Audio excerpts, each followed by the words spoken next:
The marble lobby of Okoth Global Holdings in Nairobi fell into stunned silence. A young maid in a faded uniform suddenly stepped forward and blocked the path of billionaire CEO Malik Okoth as he walked toward a meeting with foreign investors. Gasps rippled through the executives. Security guards rushed forward. "Move her out of the way," someone snapped.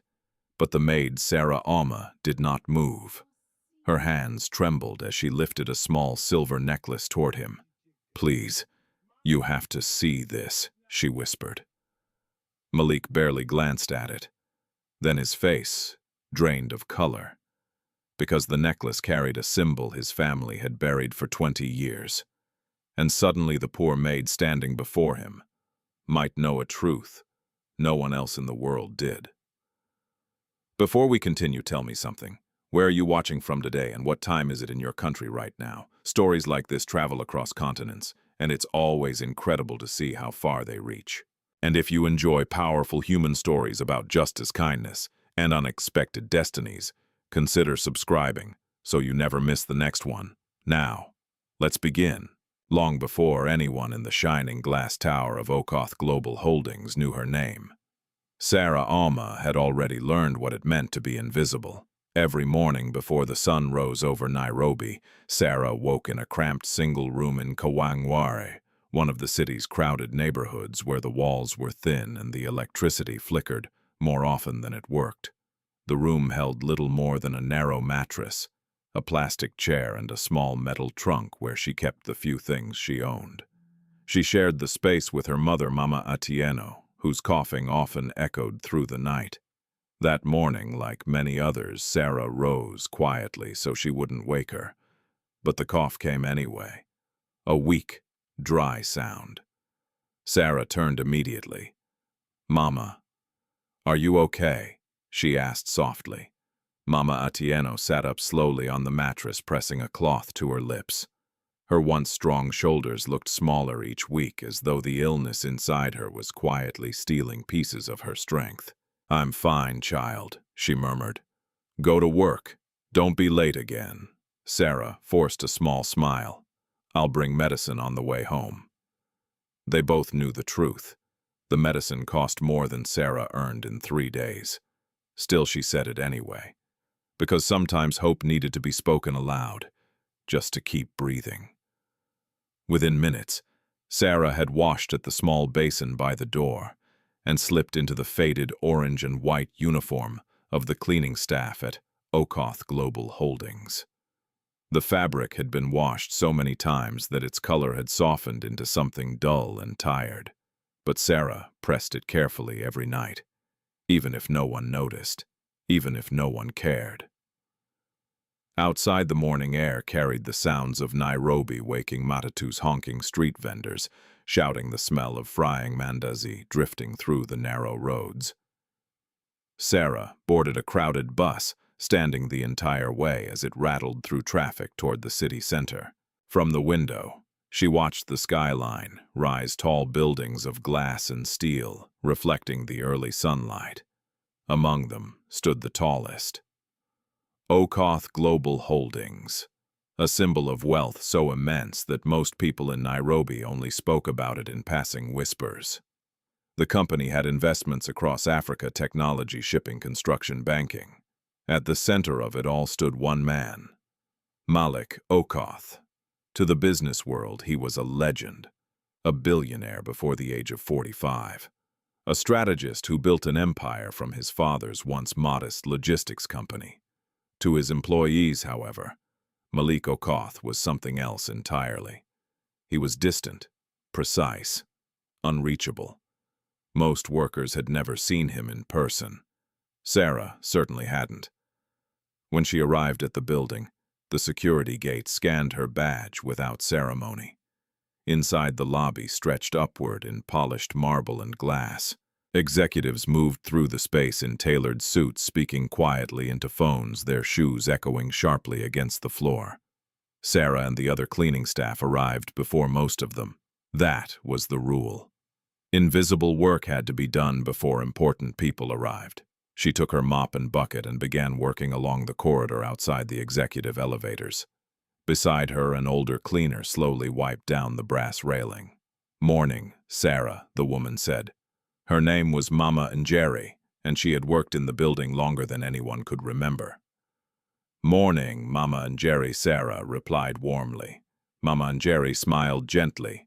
"You always come early, even earlier than the supervisors." Sarah shrugged. "It's quieter before everyone arrives." Mama Njeri chuckled. "That's because people like us are not meant to be seen." She said it lightly, but the truth beneath the words lingered in the air. As the morning progressed, the building slowly filled. Executives stepped from elevators. Assistants hurried through hallways carrying files. Security guards stood near the doors leading to the executive wing. Sarah worked silently, moving from one floor to another. Most people passed without looking at her. Some stepped around her mop as though it were a piece of furniture. Others spoke over her head as if she weren't there. She didn't take it personally. Invisibility had become a skill. But there were moments when her heart reminded her she was still human. Around midday, she stepped into the staff break room. Inside, a young delivery boy stood nervously near the door holding 2 large boxes of food. He couldn't have been older than 15. His name tag read, Tunda. A supervisor in a dark suit stood in front of him with an irritated expression. "You're late," the man snapped. "The client meeting started 20 minutes ago." "I'm sorry," Sir Tunda said quickly. "Traffic was I don't care about traffic." "Do you know how much those people pay for service?" The supervisor grabbed one of the boxes and opened it. Then his face twisted with anger. "The food is cold." Tunde lowered his head. "I came as fast as I could." The supervisor muttered something under his breath and walked out, leaving the boy standing there alone. For a moment, Tunde just stared at the floor. Then his stomach growled loudly. Sarah noticed. She opened her small bag and took out the lunch she had brought from home, a simple container of rice and beans. She hesitated for only a second, before walking over. "Here," she said gently. The boy looked up. "No, I can't take your food. You look hungry, but you need it too." Sarah smiled. "I'll be fine." After a moment, Tunde accepted the container with grateful eyes. "Thank you, sister." Across the hallway, unseen by both of them, someone had paused near the elevator. A tall man in a charcoal suit. He had stepped out of the lift only seconds earlier. He had intended to walk straight into the executive wing, but something about the quiet exchange in the break room had caught his attention. Malik Okoth watched silently for a moment, the cleaning woman giving away her only meal, the delivery boy eating as though he hadn't tasted food all day. Malik said nothing. He simply observed. Then the elevator doors opened again, and an assistant stepped beside him. "Sir, the investors from Dubai have arrived." Malik nodded once. His gaze flickered briefly back toward the hallway. But Sarah had already returned to her work. The moment passed unnoticed. By evening, Sarah returned to the small room in Kawangware. Mama Atieno lay resting against the wall. Her breathing was heavier now. Sarah sat beside her and took her hand. "Mama, today was a long day." Mama Atieno studied her daughter's face carefully. "You look tired." Sarah hesitated. Then she reached into her bag and removed something wrapped in cloth. Inside lay a small silver necklace. Its surface was worn, but the engraving on the pendant was still visible. Mama Atieno's eyes softened. "You still carry it. You told me never to lose it." "Yes." Her mother's voice grew serious. "One day, Sarah, you must find the man whose name I told you." Sarah nodded slowly. "Malik Okoth." Mama Atieno closed her eyes. "Yes." Sarah stared at the necklace in silence. Outside the small window, the distant lights of Nairobi flickered against the night sky. She had no idea that the man whose name she carried was closer than she imagined, or that their lives were already moving toward a moment neither of them could escape. The next morning in Nairobi, arrived with the same restless rhythm, as always engines roaring matatus, weaving through traffic and the distant hum of the city waking under the pale glow of dawn. For Sarah Auma, the day began long before most people opened their eyes. She stepped quietly out of the small room she shared with Mama Atieno, careful not to wake her. The illness had been growing worse. Even in sleep, her mother's breathing sounded uneven, like someone climbing an endless hill. Sarah paused at the doorway and watched her for a moment. A tight knot formed in her chest.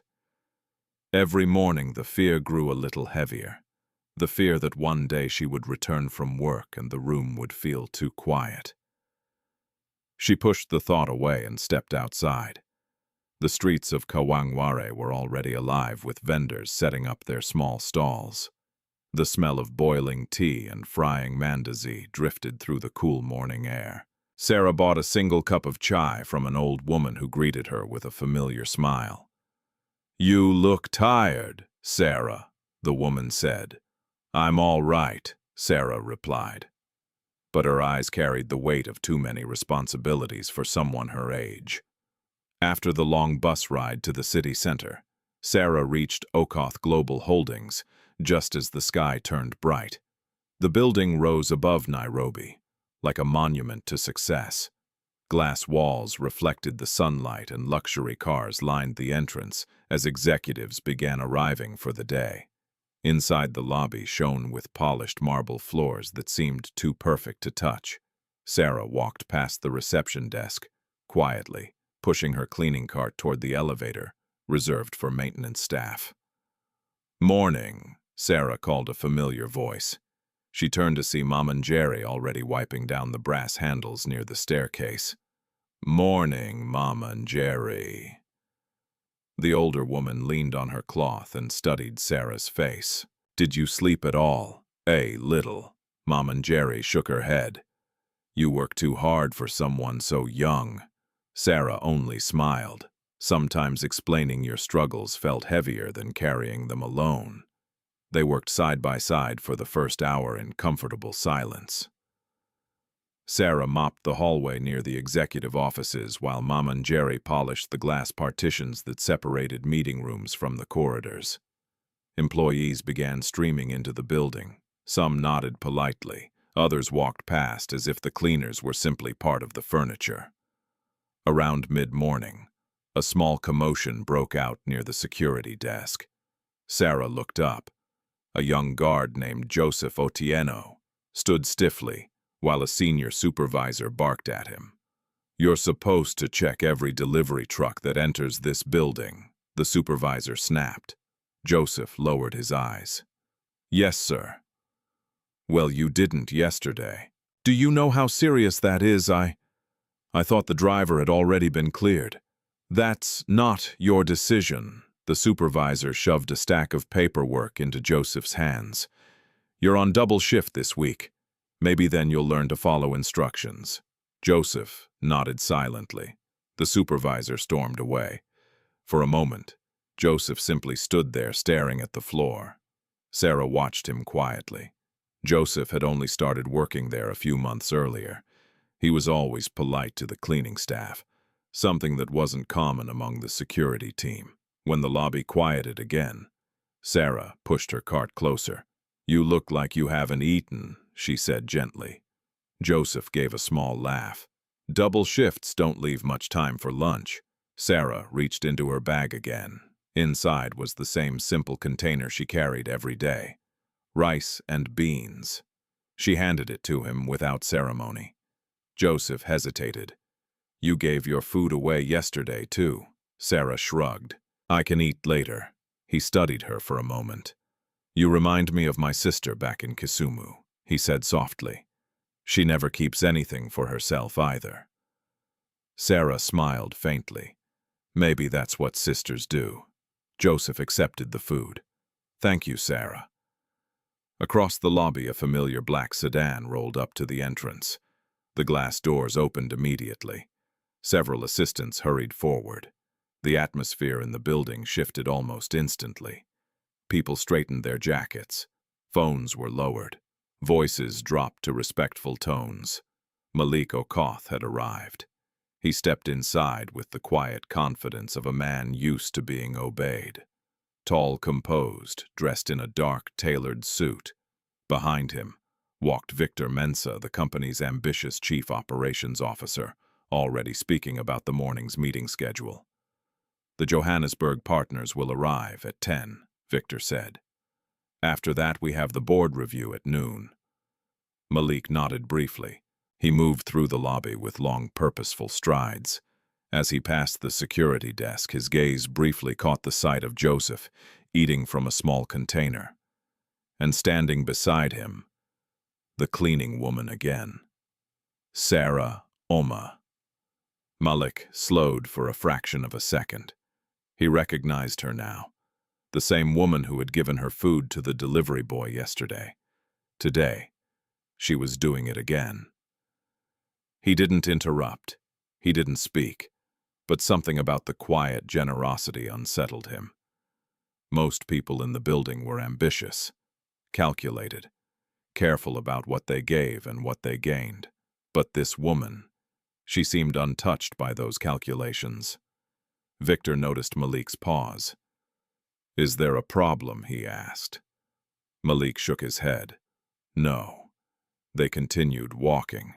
Behind them, Sarah had already returned to her cleaning cart. The moment passed like a ripple across water. By afternoon, the building buzzed with activity. Executives rushed between conference rooms while assistants carried files through the corridors. Sarah worked quietly along the hallway outside the executive offices. As she pushed her cart forward, she noticed something on the floor near the elevator. A leather wallet. Expensive. She picked it up carefully. Inside were several credit cards and a thick stack of cash. On the ID card was the name, Victor Mensa. Sarah looked down the corridor. Victor had just entered the conference room. She walked toward the door and knocked softly. A junior assistant opened it. "Yes, I found this," Sarah said, holding up the wallet. The assistant took it without much interest. "Leave it here." Sarah nodded and walked away, but inside the room, Victor glanced down when the wallet was placed beside him. He froze. He hadn't even noticed it was missing. Victor opened it quickly. Everything was still there. Every note, every card. He looked toward the door where Sarah had disappeared. For a moment, something like surprise flickered across his face, but the expression faded quickly. To him, she was still just a cleaner, someone beneath notice. Later that evening, Sarah returned home as the sun dipped behind Nairobi's skyline. Mama Atieno was awake, sitting quietly by the small window. "You're late today," her mother said. "Work was busy." Sarah sat beside her and reached into her bag. She took out the silver necklace again. Mama Atieno touched the pendant gently. "You must not lose it," she whispered. "I won't. Promise me something, Sarah." "What is it if anything happens to me?" "You must find Malik Okoth." Sarah frowned. "You say that often, Mama." "But why?" Mama Atieno's eyes grew distant. "There are truths buried in this city," she said slowly. "Truths that only he can understand." Sarah looked down at the necklace again. The engraved symbol on the pendant glinted faintly in the dim light. She still didn't know what it meant, or why her mother had carried it for so many years. But somewhere deep inside her heart, she felt the quiet pull of a destiny she didn't yet understand. And somewhere across the city, in a glass tower of wealth and power, the man whose name her mother whispered was already beginning to notice her presence. Neither of them knew it yet, but the path that would soon force their worlds to collide had already begun to form. If anyone in Nairobi had asked about Malik Okoth, the answers would have sounded almost mythical. Some said he could read a company's future in a single financial report. Others believed he could turn failing businesses into gold simply by stepping into the boardroom. Journalists described him as one of the most powerful men in East Africa. but inside the quiet walls of his private office on the 32nd floor of Okoth Global Holdings, Malik Okoth was simply a man who had learned how to live without warmth. The office overlooked the entire city. Glass stretched from floor to ceiling, revealing Nairobi's endless, sprawl-crowded neighborhoods, winding roads, and distant hills fading into the horizon. Most visitors who entered the room felt intimidated by the space. Malik hardly noticed it anymore. He stood by the window with a cup of black coffee, watching the morning traffic crawl through the streets below. Behind him, his assistant Lydia Wanjiku stepped inside with a digital tablet in her hands. "Sir, the Johannesburg investors confirmed the afternoon call," she said. Malik nodded without turning, and the board meeting, scheduled for noon. She hesitated before continuing. "There's also a request from the operations department regarding staffing policy in the maintenance division." Malik finally glanced back. "Maintenance. Yes. Mr. Victor Mensah wants stricter security around the executive floor." Malik gave a small nod. Approved. To him, such decisions were routine. Hundreds of employees worked in the building.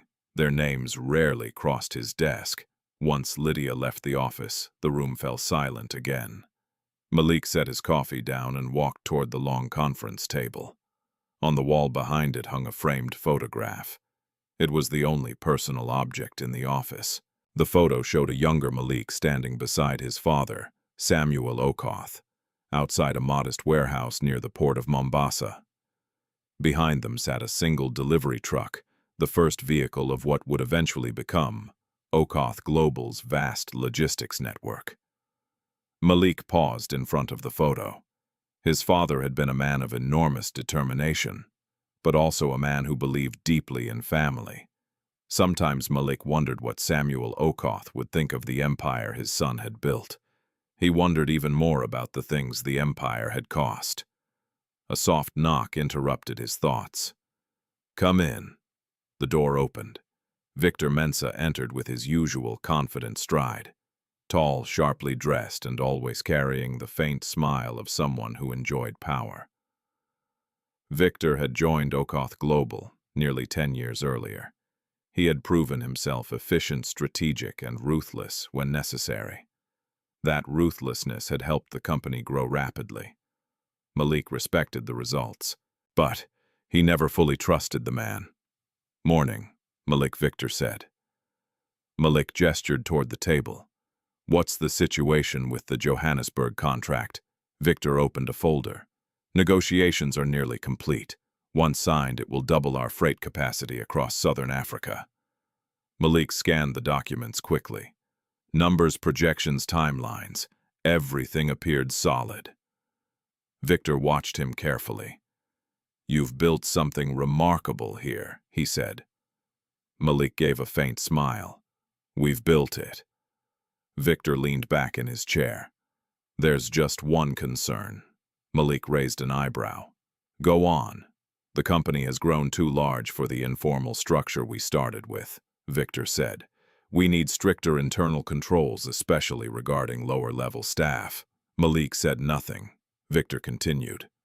"I've noticed maintenance workers wandering into executive areas, cleaners speaking to visitors, delivery boys standing near security desks. It creates unnecessary risk."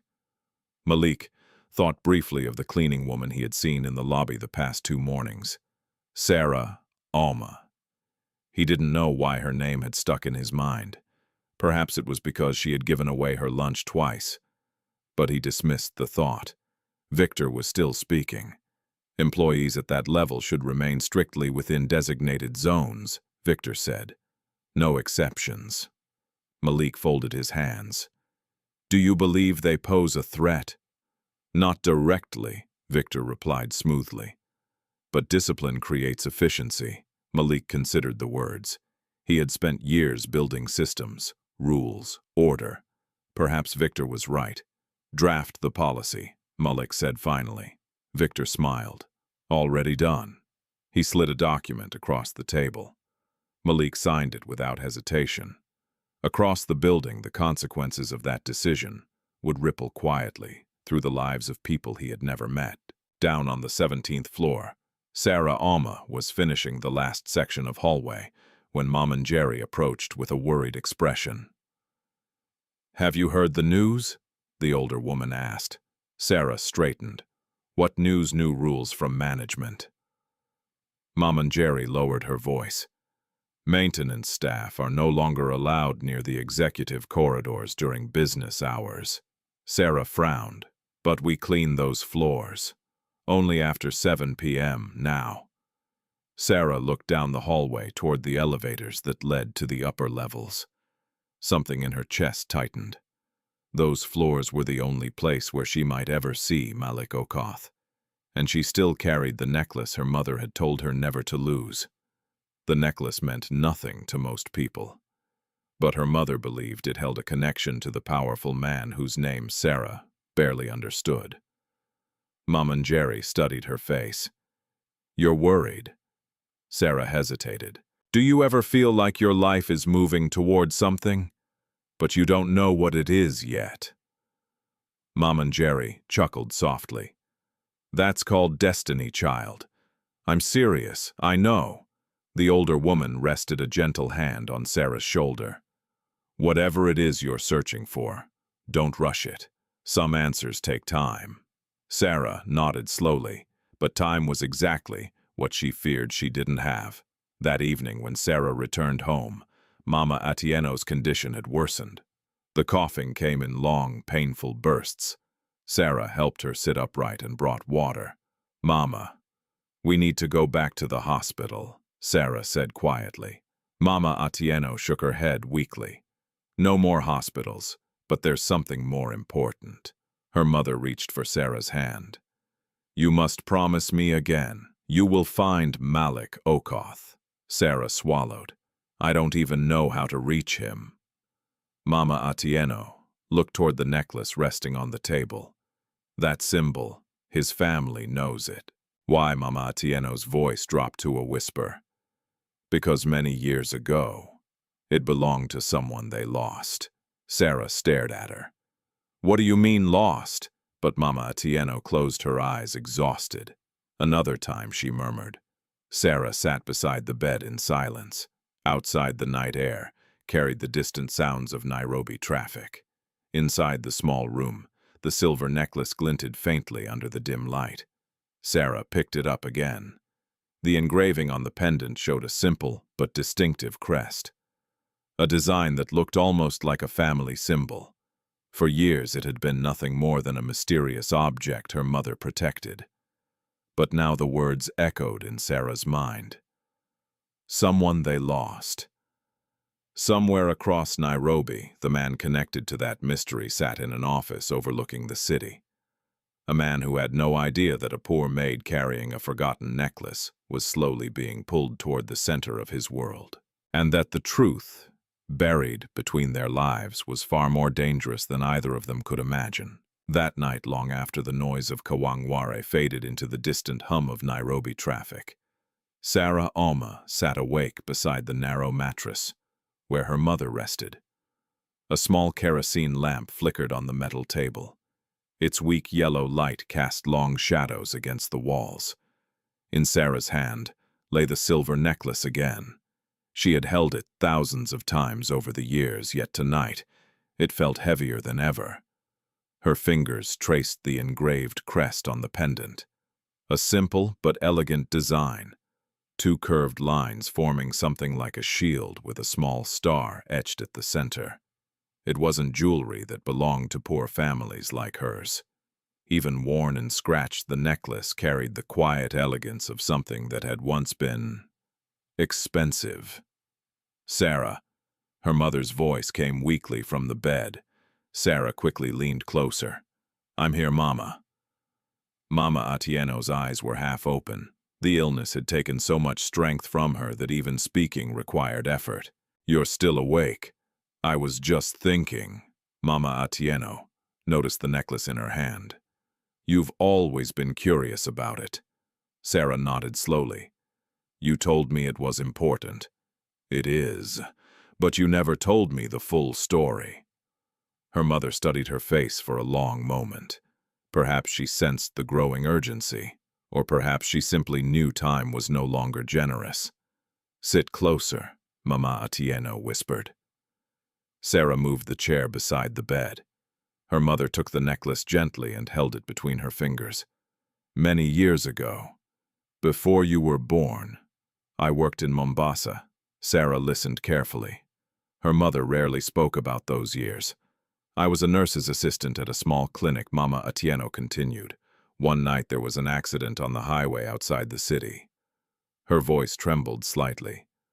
A car had overturned during a storm. "What happened?" Sarah asked softly. "They brought several injured people to the clinic. A man, a driver, and a small child." "A child." Mama Atieno nodded faintly. "The child was unconscious. He wore this necklace." Sarah looked down at the pendant. "And the family." The driver said the boy belonged to a powerful family traveling from Nairobi. Her mother paused, gathering strength. "But before we could contact anyone, men arrived." "What men?" "I never knew their names." Mama Atieno's voice dropped to a whisper. "They took the driver away before he could speak again." Sarah felt a chill run through her. "And the child, he disappeared that same night." "Disappeared." Mama Atieno closed her eyes briefly. "When I returned to the clinic room, the bed was empty." Sarah leaned forward. "You mean someone took him?" "I believe so." "Why, I don't know." The room fell silent, except for the quiet crackle of the lamp. Sarah's mind raced. What does this have to do with Malik Okoth? Mama Atieno opened her eyes again. "The driver said the child belonged to the Okoth family." Sarah's breath caught. "The Okoth family? As in Malik Okoth?" "Yes." The name seemed to echo in the small room. "But if that's true," Sarah whispered, "why do you still have the necklace?" Mama Atieno sighed. "When the child disappeared, the necklace was left behind on the floor beside the bed. And you kept it." "I was afraid." "Afraid of what?" "The men who came that night." Her mother's voice trembled again.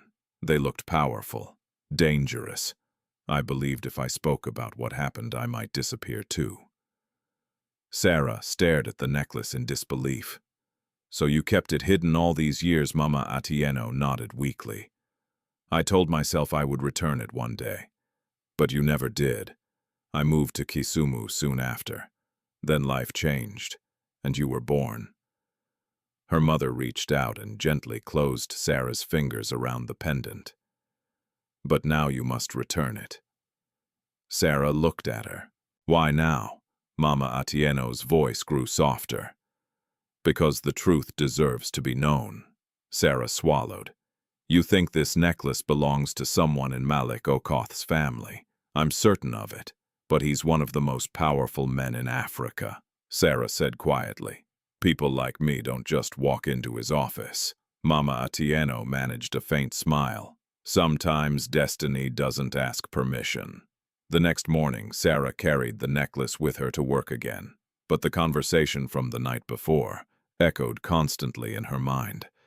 A missing child, a hidden accident, powerful men, and somehow, Malik Okoth. At Okoth Global Holdings, the building buzzed with unusual tension. Security had increased overnight. Several new guards stood near the elevators, leading to the executive floors.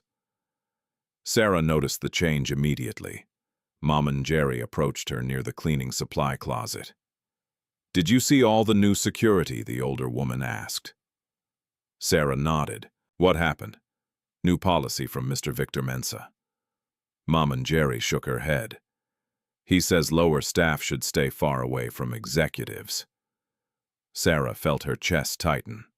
That meant reaching Malik Okoth would become even harder.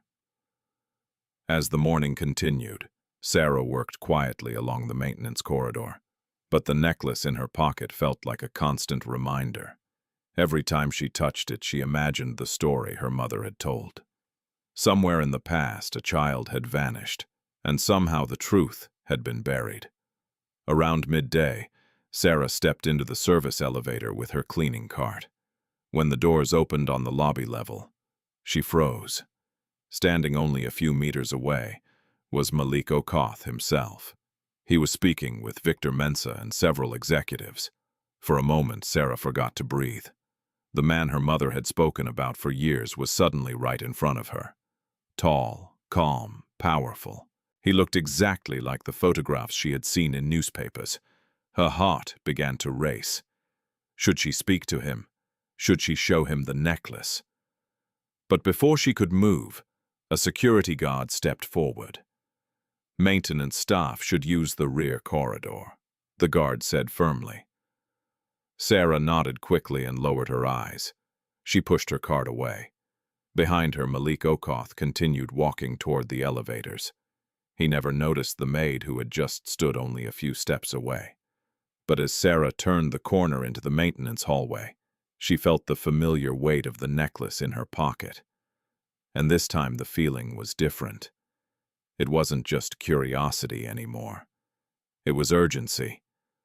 Because if her mother's story was true, then somewhere inside the empire of Okoth Global Holdings lay a secret that had been hidden for more than 20 years. And Sarah Auma might be the only person left who still carried the key to it. By the following week, the new rules inside Okoth Global Holdings had become impossible to ignore. Signs had been placed in hallways. Maintenance staff were instructed to remain in service corridors. Security checkpoints appeared near elevators that led to the executive floors. For people like Sarah Auma, the message was clear. Stay invisible. Stay far away from power. That morning, Sarah arrived earlier than usual. The sky over Nairobi was still pale gray as she stepped through the employee entrance and scanned her badge. Inside the building, the silence of early morning cleaning hours felt strangely tense. Even Mom and Jerry, who normally hummed quietly while polishing the rails, looked troubled. "These new rules," the older woman muttered. Wiping her hands on a cloth, "they treat us like intruders in a place we help keep alive." Sarah pushed her cleaning cart slowly down the corridor. "I suppose they want everything to look perfect for the executives." Mom and Jerry snorted softly. "Executives see polished floors. They don't see the hands that polish them." Sarah smiled faintly, but the truth was heavier than humor. Because ever since her mother's revelation, Sarah had been thinking constantly about Malik Okoth. She had already tried to imagine dozens of ways to approach him. None of them seemed possible. The security alone made it nearly impossible. Still, the silver necklace rested in her pocket, and each time her fingers brushed against it, the quiet determination inside her grew stronger. Around mid-morning, Sarah was cleaning near the lobby reception desk when a sharp voice cut through the room. "Why is this floor still wet?" Sarah looked up quickly. Standing a few steps away was Beatrice Adisa, the senior facilities manager. Beatrice was known throughout the building for her strict discipline and even stricter opinions about the cleaning staff. Her dark blazer was perfectly tailored. Her heels clicked sharply across the marble floor. Sarah lowered her mop. "I just finished cleaning this section," she said respectfully. Beatrice glanced down with visible irritation. "Executives will walk through here in 10 minutes. It will dry quickly." Beatrice folded her arms. "Quickly is not good enough." Several employees nearby slowed down to watch. Sarah felt their eyes on her. "I'll wipe it again," she said softly. Beatrice leaned slightly closer. "You cleaners always have excuses." Sarah said nothing. Experience had taught her that silence was often safer than defending herself. Beatrice pointed toward the hallway. "And what were you doing near the executive elevators yesterday?" Sarah's heart skipped. "I was leaving the service elevator. You lingered too long. I didn't mean to." Beatrice's expression hardened. "Let me make something clear, Sarah Auma." The use of her full name felt deliberate. "You are here to clean floors, not to watch executives. not to talk to visitors, and certainly not to wander near restricted areas. I understand. Do you? Yes. Beatrice glanced at the cleaning cart with disdain. Then remember your place. With that, she turned sharply and walked away. The employees who had paused to watch quickly returned to their work, but Sarah stood still for a moment. Her hands trembled slightly around the mop handle. Mama and Jerry approached quietly. "Don't let her words break your spirit," the older woman said gently. Sarah nodded. "I'm used to it."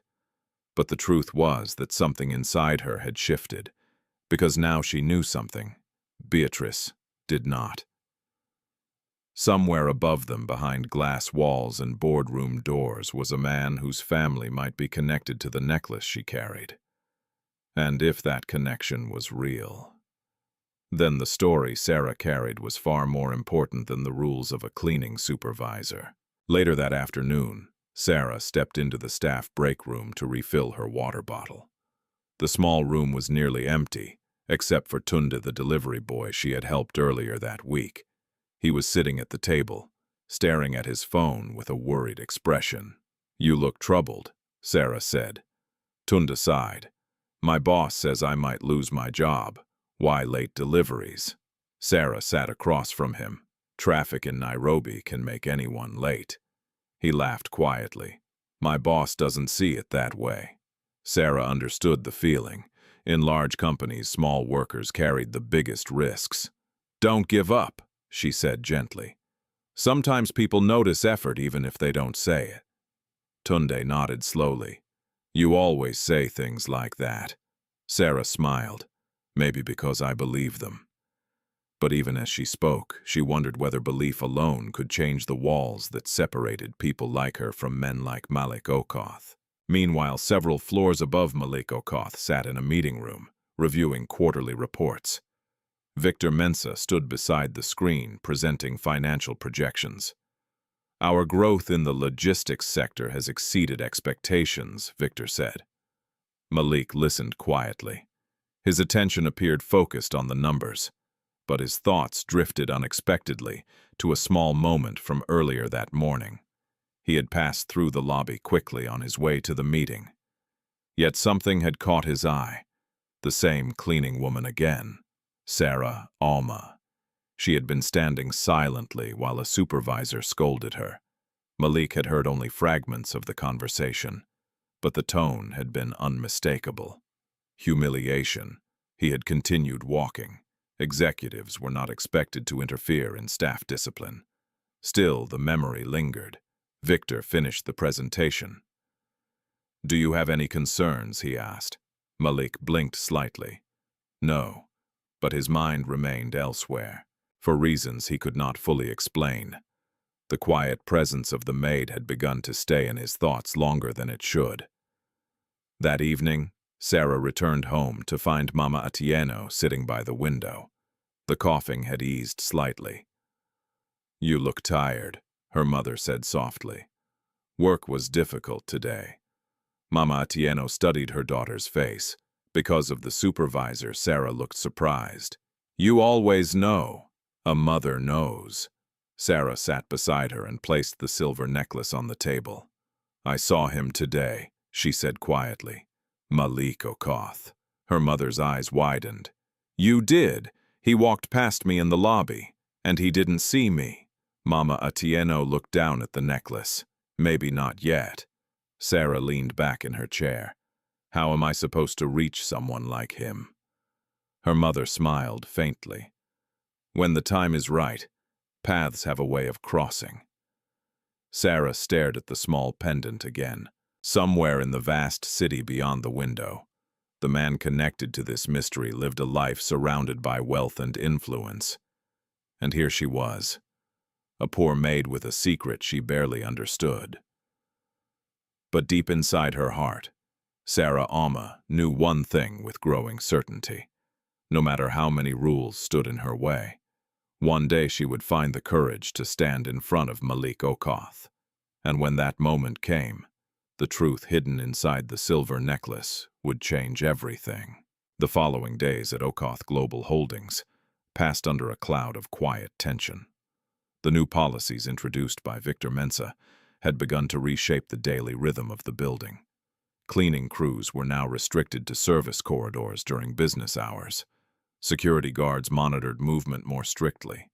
Even the break room conversations had grown cautious, as if everyone sensed the invisible line separating the powerful from the powerless had suddenly grown thicker. For Sarah, Auma, the change meant something deeper than inconvenience. It meant distance. Distance from the one person she believed might finally understand the secret her mother had carried for decades. Each morning she touched the silver necklace in her pocket before leaving home, reminding herself why she couldn't give up. Her mother's words echoed constantly in her mind. "You must find Malik Okoth." But finding him and reaching him were two very different things. That morning, Sarah arrived early again, hoping the quiet hours before executives arrived might give her a chance to move closer to the upper floors. The lobby was nearly empty. Only a few security guards stood near the entrance. Sarah pushed her cleaning cart toward the elevators. As she approached the service lift, she noticed Daniel Mwangi, the young receptionist who worked the morning shift. He was organizing letters on the front desk. Sarah hesitated.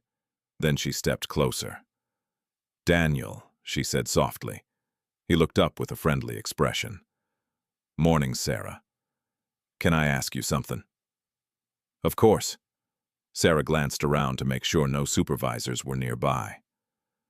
"Do you ever deliver personal messages to the executive offices?" Daniel frowned slightly. "What kind of message?" "A letter," Sarah said. "For Mr. Malik Okoth." Daniel's expression changed immediately. "Sarah, you know we're not allowed to do that." "I understand," she said quickly. "But it's important." Daniel lowered his voice. "Everything for the CEO goes through official channels. It's not business. That makes it even more difficult." Sarah reached into her bag and carefully removed a small folded envelope. Inside was a short letter she had written the night before. Her handwriting had been slow and careful. She hadn't included many details, only enough to ask for a brief meeting. "Please," Sarah said quietly. "Just place it on his desk." Daniel looked uncomfortable. "If management sees me doing that, they won't." But Daniel shook his head. "Mr. Mensa monitors everything around the executive offices now." The name made Sarah's stomach tighten. Victor Mensa again, always standing between her and the man she needed to reach. Daniel leaned closer. "Sarah, I don't know what's in that letter, but if someone finds out I delivered it, I could lose my job." She lowered the envelope slowly. "I understand." Daniel hesitated. "I'm sorry." Sarah nodded, forcing a small smile. "It's all right." She turned away, slipping the envelope back into her bag. Behind the desk, Daniel watched her walk toward the service elevator. He could see the disappointment in her shoulders, but there was something else there too. Determination. Later that morning, Sarah cleaned the maintenance hallway outside the executive wing. The corridor was quiet. Security guards stood near the main entrance to the offices, checking badges carefully. Sarah knew she wasn't allowed beyond that point. Still, she found herself looking toward the door again and again. Her mind replayed the words she had written in the letter. "Mr. Okoth, my name is Sarah Auma. I believe I carry something that once belonged to your family. I don't know the full story, but my mother told me you must see it." The letter felt so small compared to the weight of the secret she carried. As Sarah worked, Mom and Jerry appeared pushing her own cart. "You look troubled," the older woman said. "I tried to send a letter," Sarah admitted quietly. "To who?" Sarah hesitated before answering. "To the CEO." Mom and Jerry's eyebrows lifted. "That is not a small step, child." "I know. And did it work?" Sarah shook her head. The receptionist was afraid.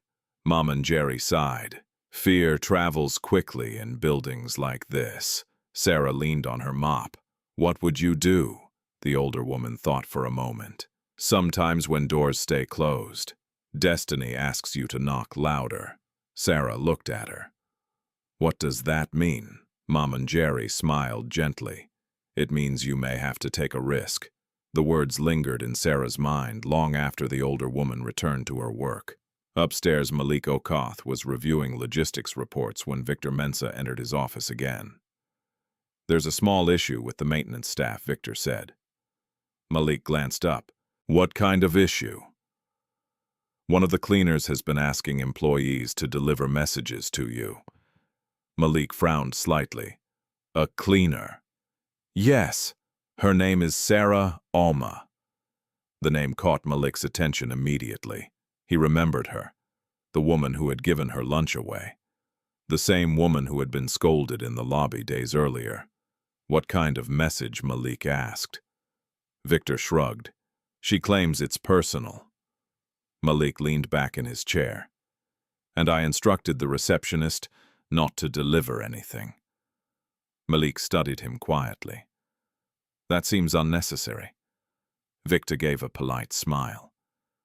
So people often invent stories to get close to powerful individuals. Do you believe that's what she's doing? It's the most likely explanation. Malik didn't answer. Victor continued smoothly. It's better to keep clear boundaries. Malik nodded slowly. Very well. Victor stood to leave. I'll make sure the situation is handled. When the door closed, Malik remained seated in silence. He didn't know why the conversation unsettled him. Perhaps it was because he remembered the look on Sarah's face when she shared her food with strangers. That didn't seem like the behavior of someone chasing attention. Still, he returned his focus to the reports in front of him. Work always came first. Downstairs, Sarah finished her shift as evening approached. The sky outside the building had turned orange with the setting sun.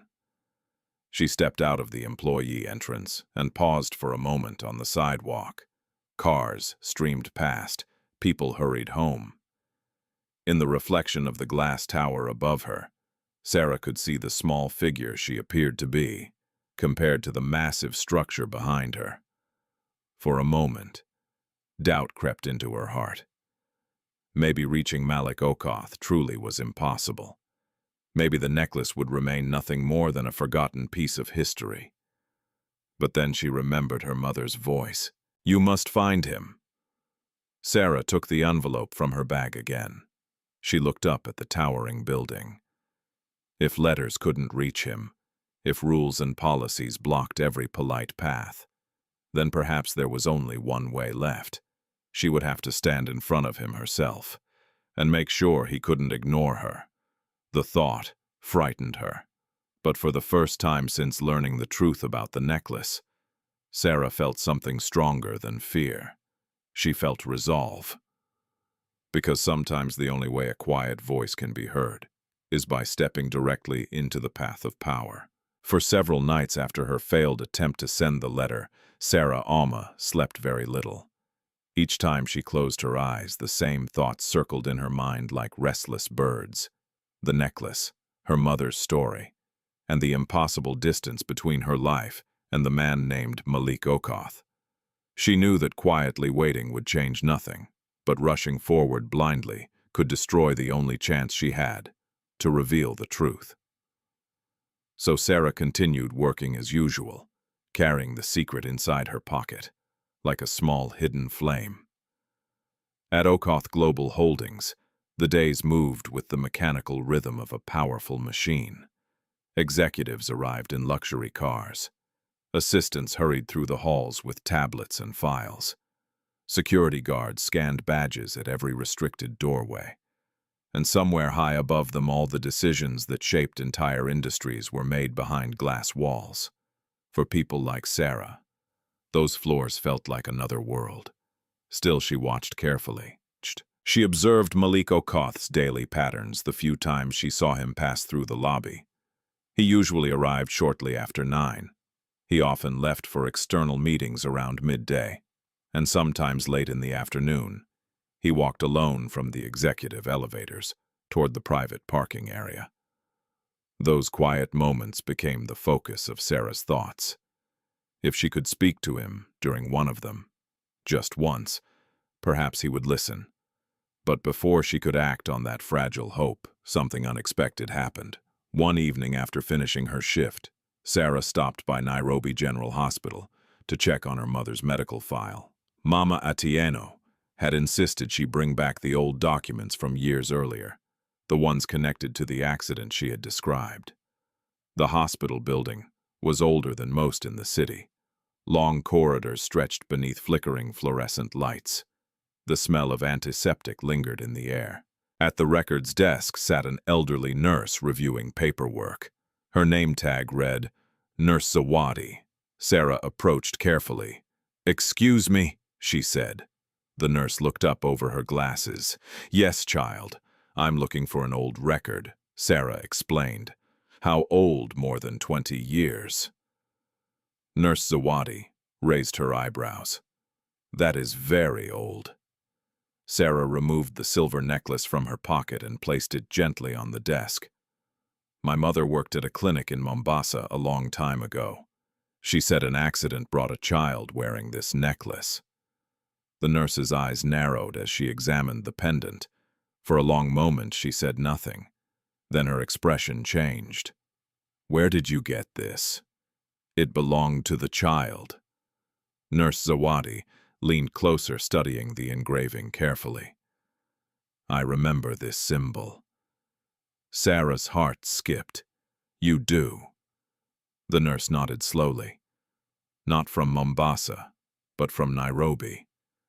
She reached for a folder in the drawer behind her. 22 years ago, there was a report about a missing child connected to a wealthy family. Sarah felt her breath catch. "What family?" Nurse Zawadi opened the old record and pointed to the faded text. "The Okoth family." The name seemed to echo through the quiet hallway. Sarah stared at the page. "Are you certain?" "Yes." The nurse tapped the symbol on the necklace. This crest was described in the original hospital report. It belonged to the boy who disappeared after the accident. Sarah's hands trembled slightly. "My mother said the child vanished from the clinic." Nurse Zawadi sighed. "That story traveled through several hospitals back then. What happened to the boy? No one knows." The nurse closed the folder gently. The investigation ended quickly. The family was powerful, and rumors began spreading that the accident involved more than just a storm. Sarah leaned forward. What kind of rumors? Some believed the crash had been arranged. "Arranged business rivalries," Nurse Zawadi said quietly. The Okoth family had enemies. Sarah's mind spun with possibilities. If the accident had been deliberate, if someone had taken the child, then the necklace she carried might be the only remaining clue to what really happened. The nurse looked at her carefully. "Why are you asking about this now?" Sarah hesitated. "Because my mother told me to find Malik Okoth." Nurse Zawadi's expression grew serious. "You work for him in his building. Then you must show him that necklace." Sarah swallowed. "That's harder than it sounds." The nurse smiled gently. Truth often hides behind difficult doors. The next morning at Okoth Global Holdings, Sarah walked into the building with a new sense of urgency. For years, the necklace had been a mystery. Now it was evidence. Proof that her mother's story connected directly to Malik Okoth's past. But there was another piece of information from the hospital record that disturbed her. The investigation had ended suddenly, which meant someone powerful might have buried the truth.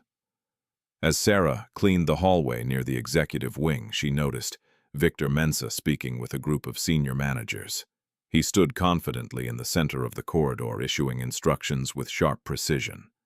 For a brief moment, his eyes met Sarah's, and she felt an uneasy chill. Something about the way he watched the staff suggested a man who liked control, a man who protected secrets. Sarah pushed the thought aside and continued working. but the feeling lingered. Later that afternoon, she stepped into the lobby just as Malik Okoth exited the executive elevator. The moment froze her in place. He stood only a few steps away. Tall, composed, speaking quietly with Lydia Wanjiku. Sarah's hand slipped into her pocket. Her fingers wrapped around the silver necklace. This could be the moment. But before she could move, a security guard stepped forward. "Maintenance staff should remain in the service corridor," he said firmly. Sarah nodded quickly and stepped back. Malik Okoth walked past without noticing her. The chance vanished in seconds. But as Sarah watched him disappear through the glass doors, something inside her hardened. Now she knew the truth was real. The necklace was not just a memory. It was a key to a story that had been hidden for more than 2 decades. And if she didn't bring it to Malik Okoth soon, the truth might remain buried forever. Sarah Auma tightened her grip on the pendant. Next time she would not step aside. Next time she would stand directly in his path, no matter what the consequences were. The morning Sarah Auma decided she would no longer step aside began like any other day in Nairobi. But inside her chest, everything felt different. The sky above Kawangware was pale and quiet as she prepared for work. Mama Atieno still slept, her breathing shallow but calm. Sarah watched her for a moment before leaving, adjusting the thin blanket around her shoulders. "I'll come back early today," Sarah whispered softly. Her mother didn't wake. Sarah stepped outside and closed the door gently behind her. The silver necklace rested in her pocket heavier than ever. After her visit to Nairobi General Hospital, there was no longer any doubt.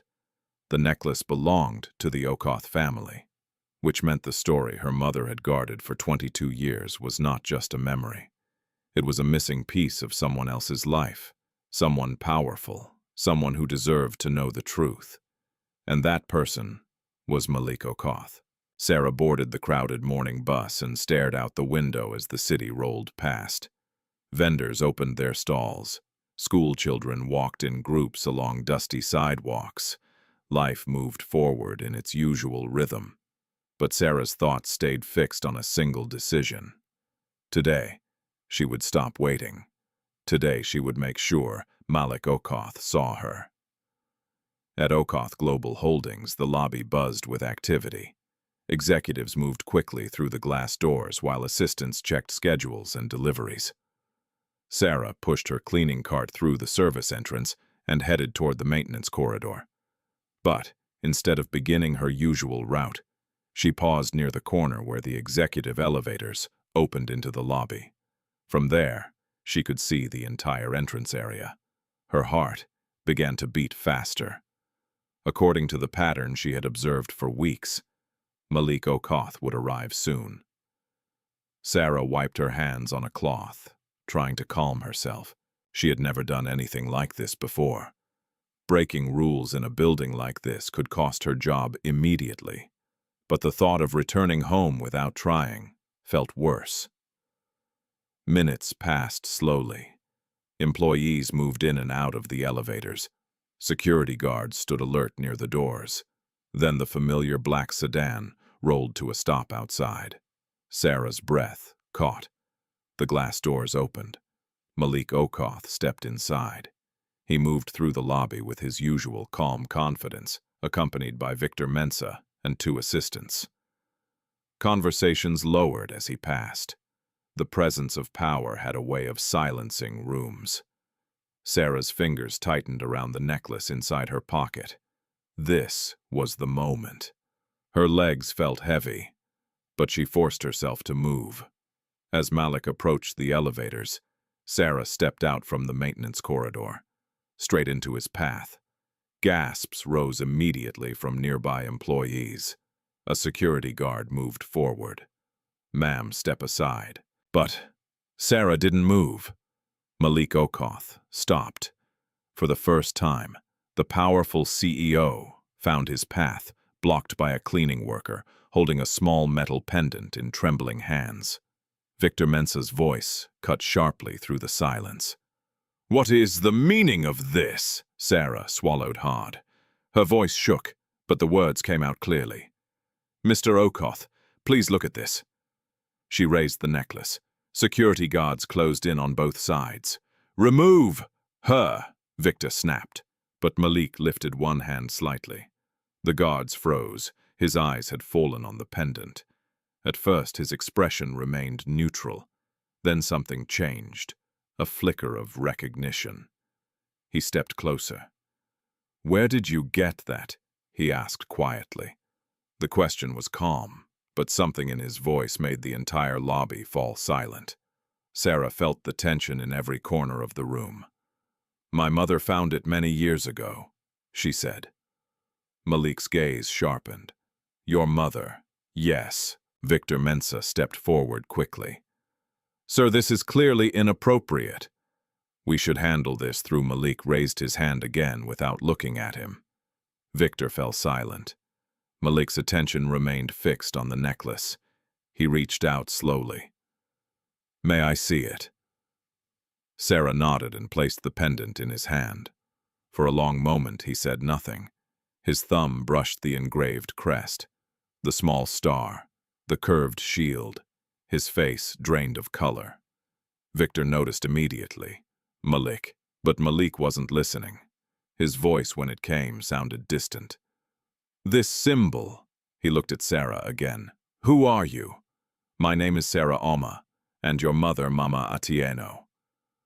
Malik's jaw tightened. "Where is she now?" "She's sick," Sarah said softly. "But she told me I must find you." Victor stepped forward again, irritation returning to his voice. "Sir, this is ridiculous. Anyone could invent a story." But Malik still wasn't looking at him. Instead, he asked Sarah another question. "Did your mother tell you how she got this?" "Yes."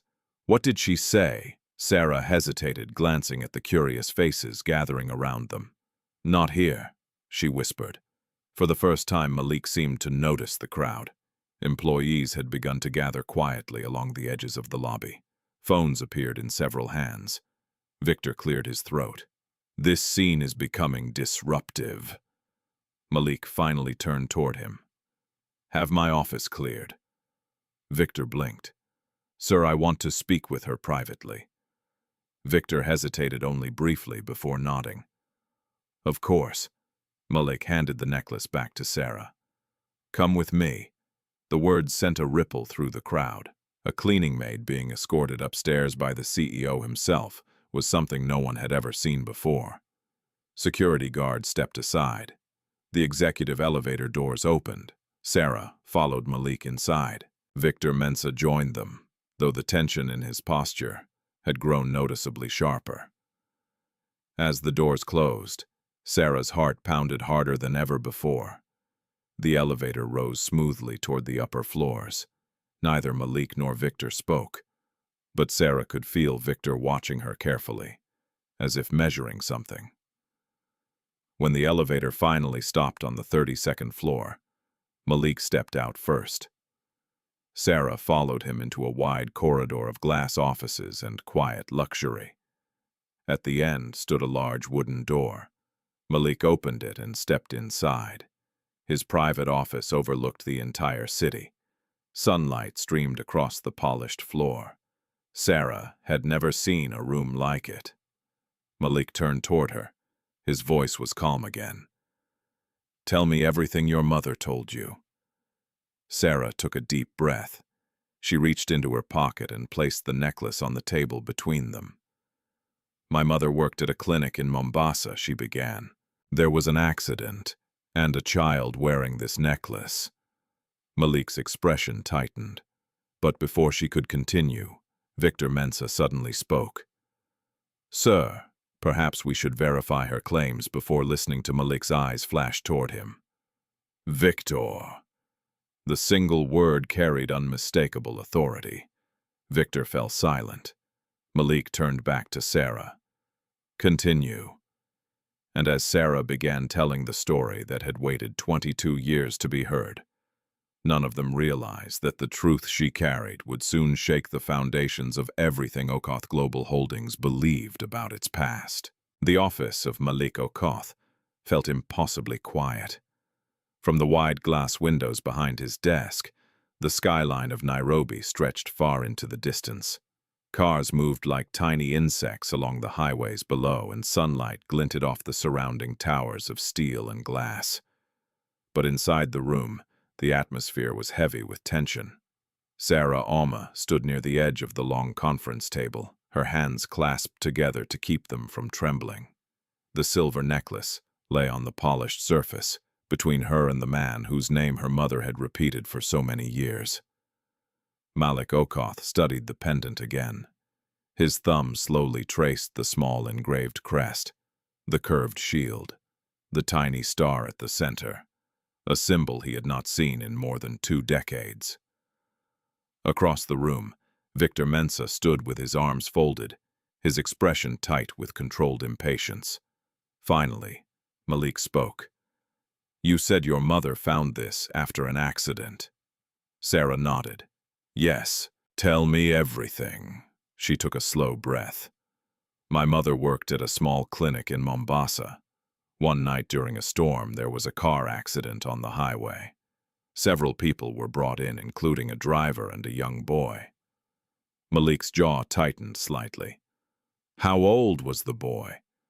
"My mother said he looked about 5 or 6. Malik leaned back in his chair. The memory struck him like a distant echo. 22 years earlier, his family had been traveling along the coastal highway when their convoy had crashed during a violent storm. Malik had survived with only minor injuries. But his younger brother. The thought still carried pain even now. The boy had disappeared during the chaos. His name had been Kofi Okoth. For months, investigators searched across Kenya, hospitals, police stations, villages, but the child had never been found. Eventually, the case had faded from headlines, and life had forced the Okoth family to move forward, with a grief that never truly disappeared. Malik's voice grew quieter. "What happened to the boy at the clinic?" Sarah hesitated. "My mother said he was unconscious. The doctors were trying to stabilize him. And then, men arrived." Victor shifted slightly at the word. "What kind of men?" Malik asked. "My mother didn't know their names," Sarah said, "but they seemed powerful. They spoke privately with the driver who brought the boy." Malik leaned forward now. "And the child?" Sarah swallowed.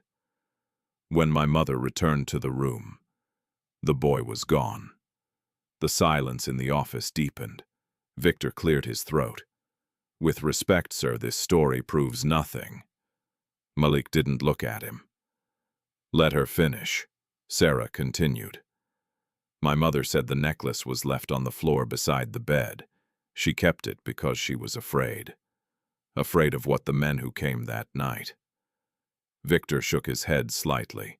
"This sounds like a rumor from 20 years ago." Sarah's eyes flickered toward him. "I understand it may sound that way." Victor gave a polite but dismissive smile. "There were many accidents during those years. People invent stories around powerful families all the time." Malik's gaze finally shifted toward Victor. "Do you remember the accident on the Mombasa highway?" Victor hesitated only briefly. "Of course, it was widely reported, and my brother disappeared that night." "Yes," Malik gestured toward the necklace. "Did you know he wore this symbol?" Victor looked at the pendant. His expression remained neutral. "No." Malik watched him carefully. Then he turned back to Sarah. "Why did your mother wait so many years to tell anyone?" Sarah's voice softened. "She was afraid the men who took the boy were dangerous. And now, she's dying." The words hung in the air like a sudden shadow. Malik's eyes narrowed slightly. "She told me before it was too late that I must find you." Sarah continued.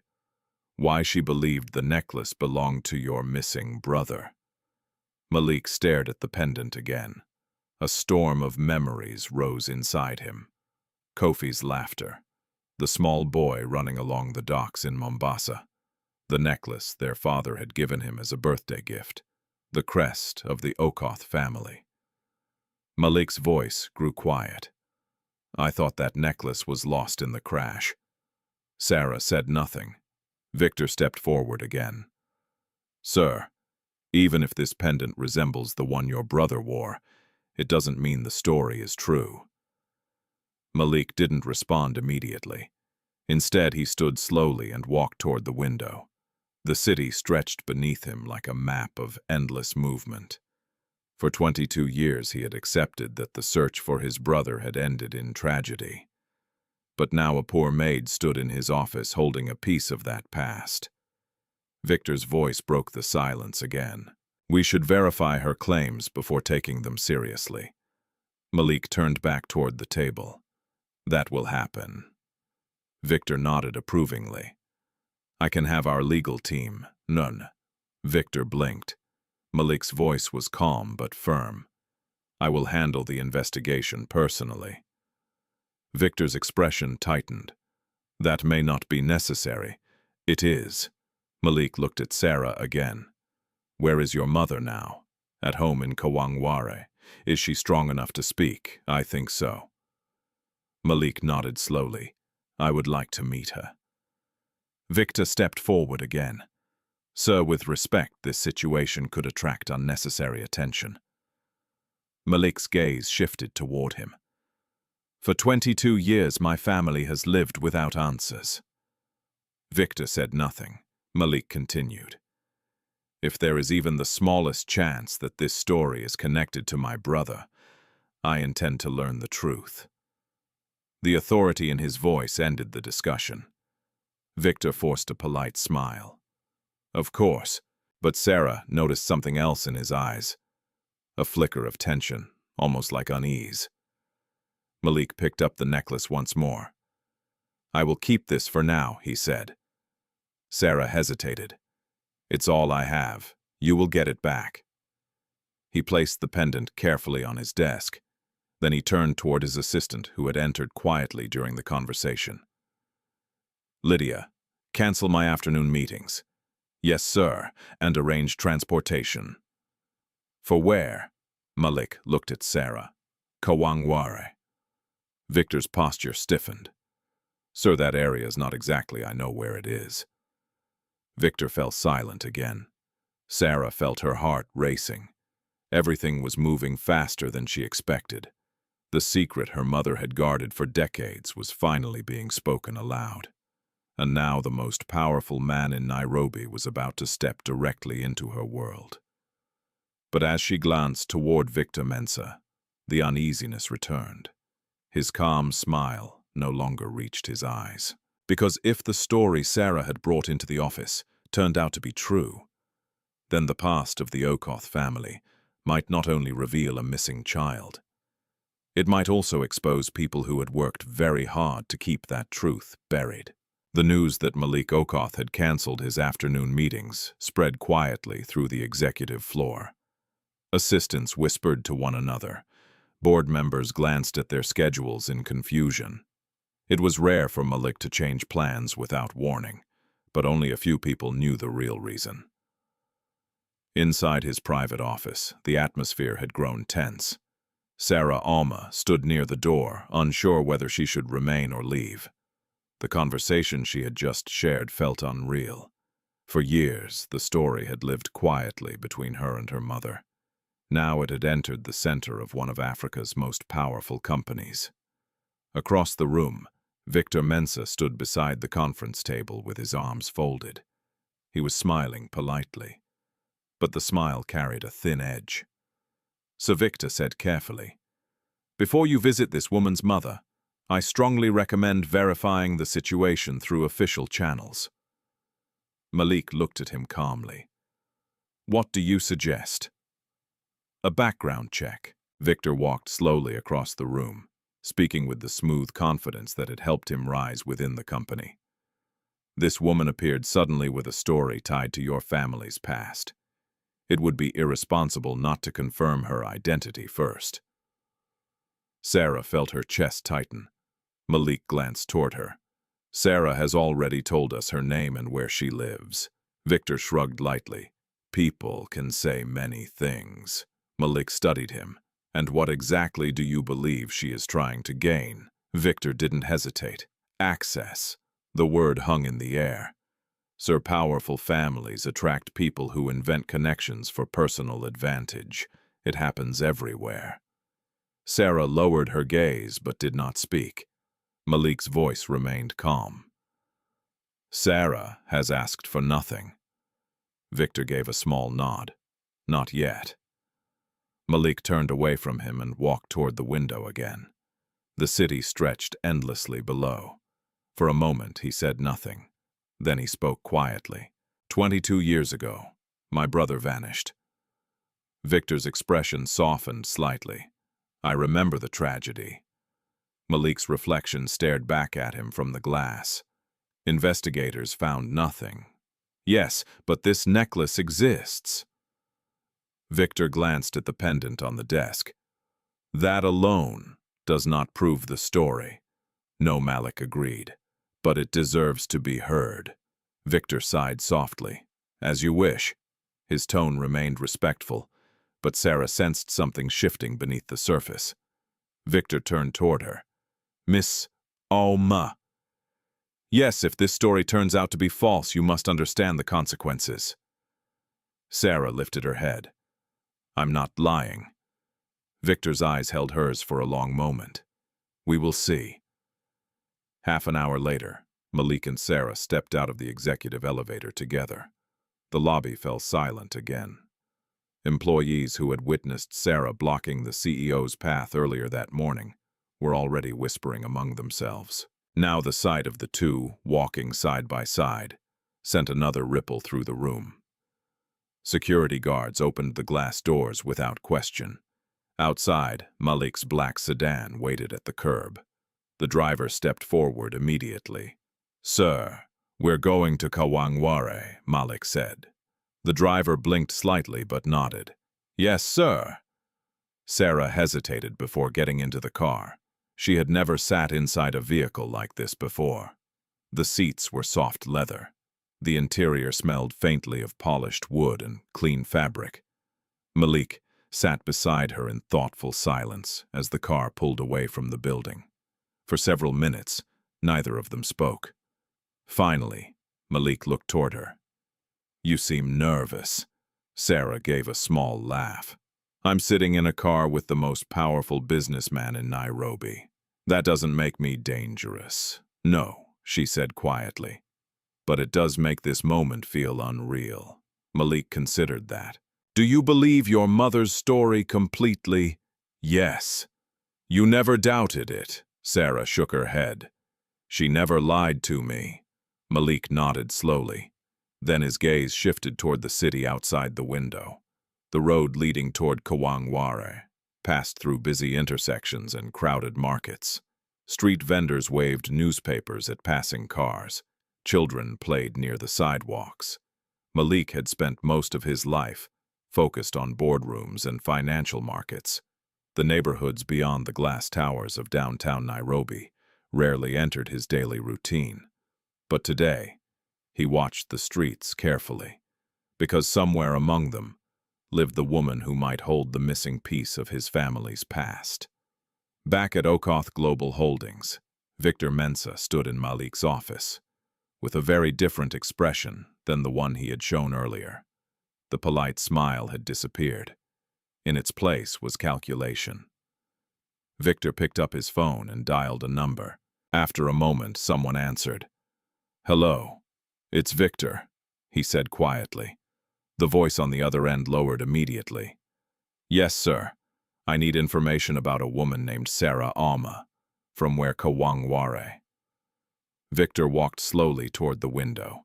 And I want everything. Everything: family history, employment records, hospital visits, anyone she speaks to. The voice on the phone hesitated. Is she a problem? Victor looked down at the city streets far below. Possibly. Understood. Victor ended the call and set the phone down. For a long moment he stood in silence. Then his eyes drifted toward the necklace resting on Malik's desk. The small silver pendant glinted in the afternoon light. Victor's jaw tightened slightly, because the story Sarah had told was not just a random rumor. He remembered the accident 22 years earlier. He remembered the chaos. And he remembered the quiet instructions that followed. Instructions given by men who believed certain truths should never surface again. Victor turned away from the desk. If the Maid's story reached the wrong ears, the consequences could destroy more than just reputations. They could unravel decisions made long ago, decisions that had shaped the future of Okoth Global Holdings. And Victor Mensah had spent years helping protect those decisions. He had no intention of letting a poor maid from Kawangware change that now. Meanwhile, Malik's car slowed as it entered the narrow roads of the neighborhood where Sarah lived. The buildings were smaller here, the streets more crowded. Children paused to watch the sleek black vehicle pass. Sarah pointed ahead. "My house is just there." The driver stopped beside a small concrete building with a rusted metal door. Malik stepped out and looked around. The contrast between this place and the world he normally inhabited could not have been sharper. Sarah opened the door quietly. Inside, Mama Atieno lay resting on the mattress. Her eyes opened slowly when she heard footsteps. For a moment she looked confused. Then she saw the man standing beside her daughter, and recognition filled her face. "You came," she whispered. Malik stepped closer. "Yes." Mama Atieno looked at him carefully. "I wondered if I would live long enough to see this day." Malik pulled a chair beside the bed. "Tell me about the night of the accident." Her breathing grew heavier, but her voice remained steady. "Because the truth you're searching for is far more dangerous than you realize." And as Malik listened, neither of them knew that powerful forces inside his own company were already working to make sure that truth never reached the light. The small room in Kawangware felt almost impossibly quiet. Outside, the sounds of the neighborhood continued as usual. Children laughing somewhere down the street, the distant rumble of motorcycles, the faint call of vendors selling vegetables from wooden carts. But inside the dim room, time seemed to slow. Malik Okoth sat beside the narrow bed where Mama Atieno rested. Across from him, Sarah Auma stood near the wall, her fingers nervously clasped together. The air smelled faintly of medicine and kerosene. Mama Atieno's breathing was shallow, but her eyes were steady. For a moment, she simply looked at Malik. "You have your father's face," she whispered. Malik's expression tightened slightly. "You knew my father." "I saw him once," she said. "Many years ago." Sarah pulled the small wooden chair closer to the bed. "Mama, please rest if you need to." Mama Atieno shook her head weakly. "No, I have waited too long to tell this story."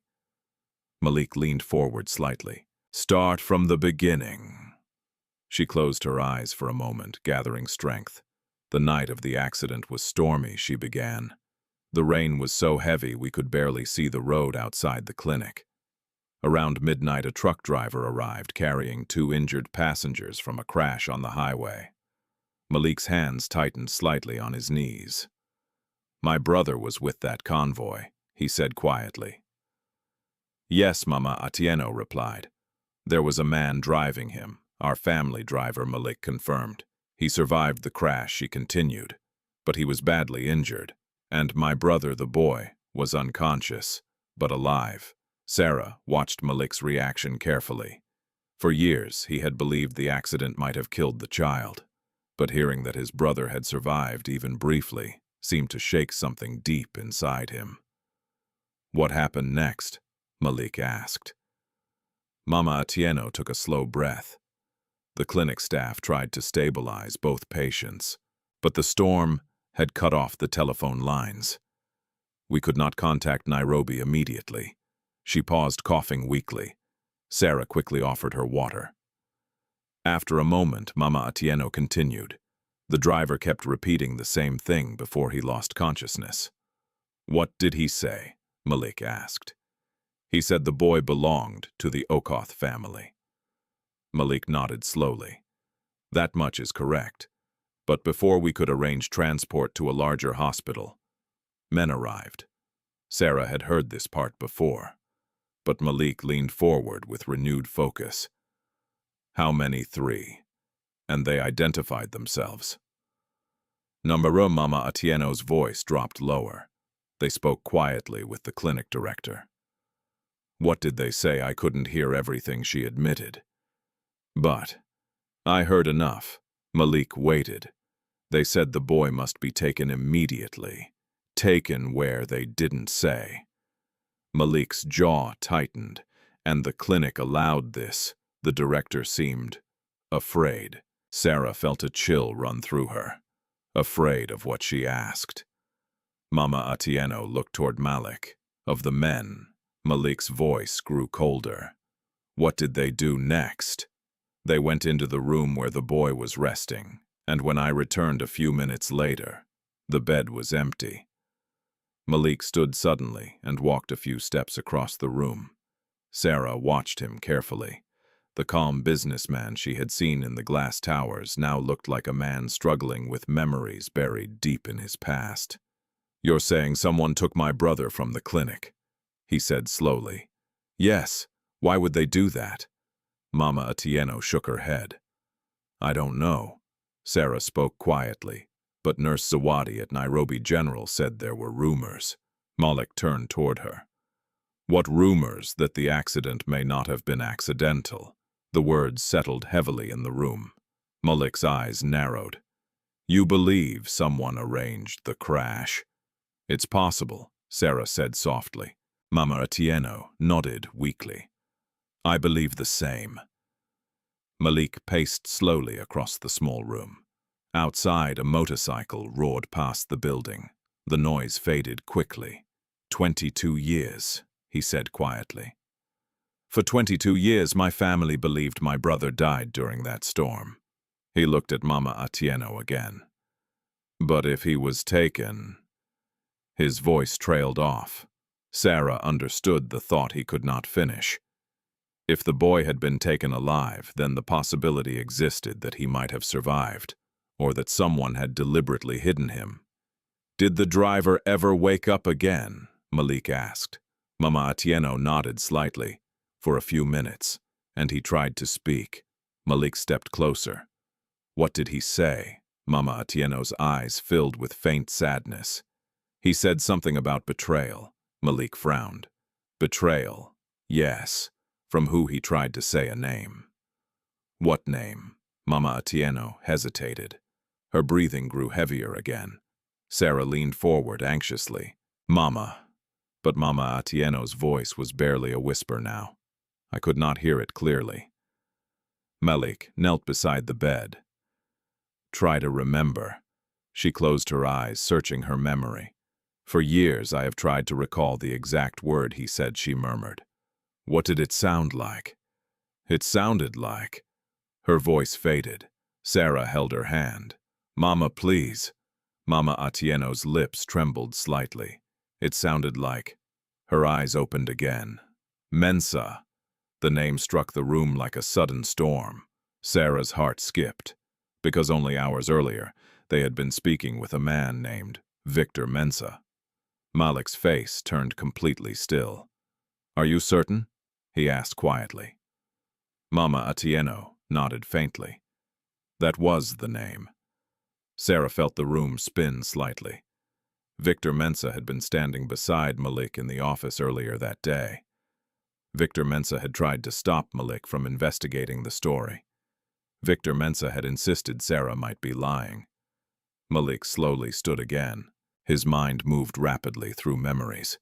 Victor had joined the company years after the accident, but the name, the connection, it could not be ignored.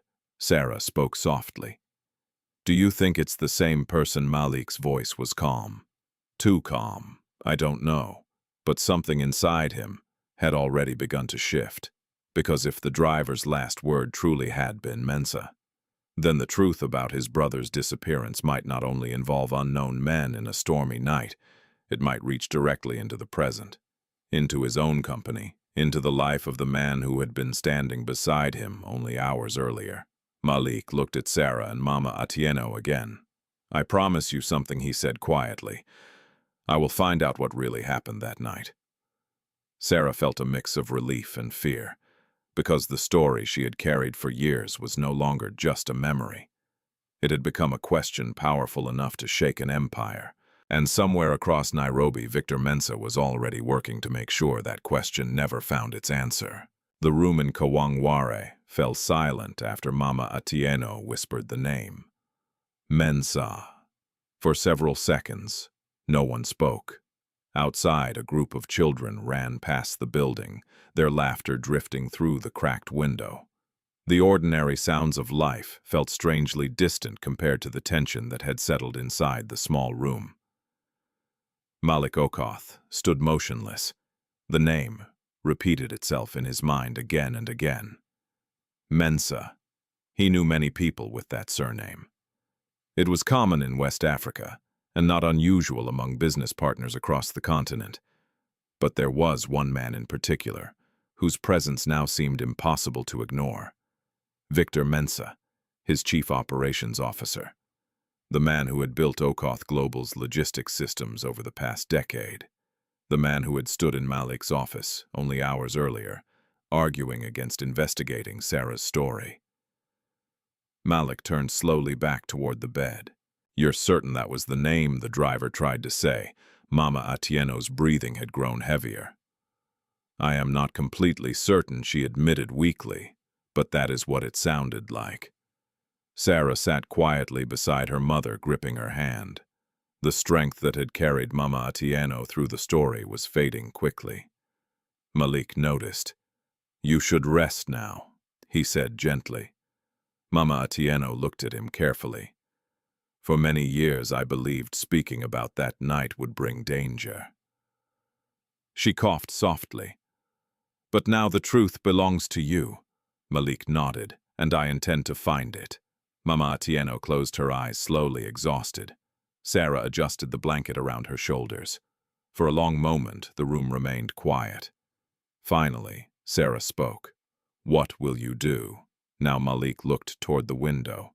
The narrow streets of Kawangware stretched below them, busy with people returning home from work. "The first step is verifying the accident records from Mombasa," he said. "And the second?" Malik's voice lowered slightly. "I need to learn everything about the men who arrived at that clinic." Sarah hesitated. "You think they were connected to the accident? It's possible." And Victor Mensah Malik paused. "I cannot accuse someone without evidence." But Sarah noticed the careful tone in his voice. He was choosing his words, choosing them very carefully, because the possibility they had just discussed was too dangerous to speak aloud too quickly. Malik glanced at his watch. "I should return to the office." Sarah stood. "I understand."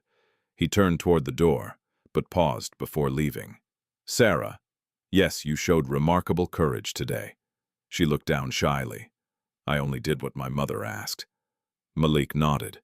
"Still, you brought me a piece of my family's past that I believed was lost forever." Sarah felt a quiet warmth in her chest, but the moment passed quickly, because Malik's voice grew serious again. "I must ask you something. What is it? For now, do not speak about this story to anyone else." "Why?" "Because if what we heard today is true, there may be people who will try to stop us from learning more." Sarah understood immediately. She had felt that same uneasiness when Victor Mensah looked at her earlier in the day. "I won't tell anyone," she said. Malik nodded once. "Good." He turned and stepped outside. His driver was waiting near the car. The ride back to Okoth Global Holdings passed in thoughtful silence. Malik's mind replayed every detail of the story.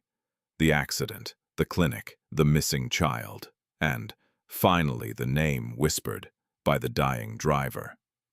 Mensah! When the car arrived at the glass tower downtown, The sun was already beginning to sink behind the skyline. Inside the building, employees were finishing their workday, but on the executive floor lights still burned brightly. Malik walked directly to his office. As soon as he stepped inside, Lydia Wanjiku looked up from her desk. "You're back earlier than expected," she said. Malik nodded. "I need access to the company archives." "From which department?" "Everything related to the Mombasa accident 22 years ago." Lydia looked surprised. That case was closed long ago. Not anymore. She studied his face for a moment before nodding. "I'll arrange it." As she turned toward the archive system, another voice came from the doorway. "Sir." Malik looked up. Victor Mensah stood there. His posture was relaxed, but his eyes were sharp. "I heard you left the office this afternoon," Victor said smoothly. "Yes." "To meet the maid's mother." Malik watched him carefully. "Yes." Victor stepped inside and closed the door behind him. "And what did she say?" Malik leaned back in his chair. She confirmed the accident story. Victor nodded slowly. "I see." "But she also said something else." Victor's expression remained calm. "Oh, she believes the men who took the boy were connected to someone named Mensah." For the first time since entering the room, Victor's smile faded, but only slightly. "That is an interesting coincidence." Malik studied him closely. "You don't find it concerning?" Victor shrugged lightly. "Mensah is a common surname." "Yes, and many people would benefit from creating confusion around a wealthy family's past." Malik didn't respond immediately. Victor continued speaking with careful ease. "If you allow rumors like this to spread, the company could face unnecessary scrutiny." Malik's voice was quiet. "I'm not concerned about rumors." "What concerns you then? The truth?" Victor held his gaze for a moment. Then he smiled again. "Of course." He turned toward the door. "Just remember that powerful companies attract many stories." Malik said nothing. Victor paused before leaving. "One more thing." "Yes, the maid." Sarah. Victor nodded. "You should be careful about trusting people from difficult backgrounds." Malik's expression hardened slightly. "I decide who to trust." Victor inclined his head politely. "Of course you do." He left the office quietly. But as the door closed, Malik remained staring at it for a long time. Because something about the conversation had confirmed a feeling he had been trying to ignore. Victor Mensah was afraid, and powerful men rarely feared rumors. They feared truths. Meanwhile, across the city in Kawangware, Sarah sat beside her mother as night settled over the neighborhood. Mama Atieno slept deeply now. Her breathing was slow and fragile. Sarah watched the shadows on the wall and thought about everything that had happened that day. She had finally spoken to Malik Okoth. She had told the story her mother had carried for decades, and somehow the past had begun to move again. But Sarah also felt something darker, growing around the edges of the truth. If the accident had been arranged, if someone had taken Malik's brother intentionally, then the people responsible might still be powerful, and powerful people rarely allow their secrets to be exposed without a fight. Sarah gently held the silver necklace again. For years, it had been nothing more than a mysterious object. Now it had become something else. A key that could unlock a truth buried for more than 22 years. But keys could also open doors to danger. And Sarah Auma was beginning to realize that the path she had stepped onto might soon lead her into the center of a conflict far larger than she had ever imagined. By the next morning, the quiet investigation that Malik Okoth had begun was already sending subtle ripples through Okoth Global Holdings. The executive floor looked the same as always: glass walls, polished floors, assistants moving with efficient precision. But the tension beneath the surface had grown heavier. Malik had spent most of the night reviewing archived records from the accident 22 years earlier. Police reports, insurance documents, old logistics files from the company's early days. Every detail had been examined carefully. One fact stood out immediately. The official report claimed the crash had been caused by extreme weather. But the more Malik read, the more the explanation felt incomplete. Several witness statements were missing. Certain pages in the police report appeared to have been replaced, and the name of the driver who had survived the accident had been removed entirely. Someone had cleaned the record, not erased it completely, just enough to blur the truth. At sunrise, Malik closed the final folder and leaned back in his chair. One conclusion had become impossible to ignore. The accident investigation had been manipulated, and if the driver truly had tried to say the name Mensa before dying, then the mystery might be closer to his present life than he had ever imagined.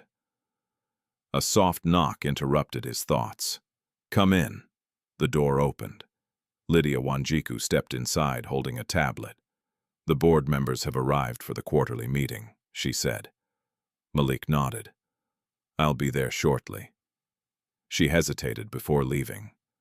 "There's something else." "What is it?" Mr. Victor Mensa requested that the maintenance staff member Sarah Auma be dismissed immediately. Malik's eyes narrowed. "On what grounds violation of company conduct policy?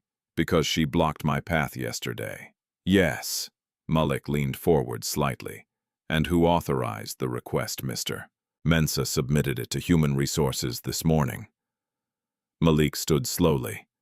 "That decision will not happen." Lydia nodded. "I thought you might say that." She left the office quietly. Malik straightened his jacket and walked toward the conference hall. Today's board meeting had been scheduled weeks in advance, but the discussion he intended to introduce was entirely new.